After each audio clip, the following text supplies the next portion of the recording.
কোরআনে আছে নবীজির সামনে প্রত্যেকের আমলনামা খোলা হবে। ওয়াজিনা বিকা আলা হাউলাই শাহীদা, নবীজিকে আল্লাহ বলছে আপনার সামনে উপস্থিত রাইখা আমি দেখাবো।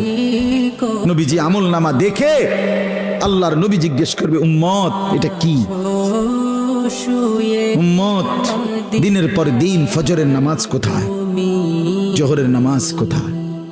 উম্মত 30 বছরের ব্যবসার মধ্যে একটা হালাল নাই। সুদের এত টাকা দরকার, ঘুষের এত টাকা দরকার। উম্মত যৌবনের পুরাটা সময় মোবাইল দেখে, ছবি দেখে, নাচ গান দেখে, উলঙ্গ দৃশ্য দেখে নষ্ট করে ফেলেছো। আজ আমি কিসের সুপারিশ করব উম্মত? আমি এটা নিয়ে আমার আল্লাহর সামনে কেমনে দেখাবো? আমি কিভাবে বলবো?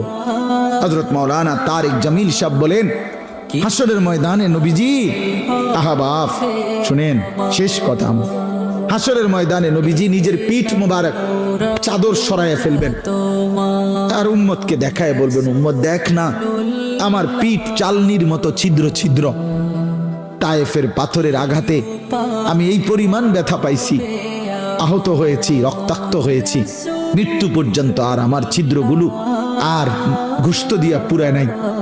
আমি এই ছিদ্র নিয়েই কবরে আসছি।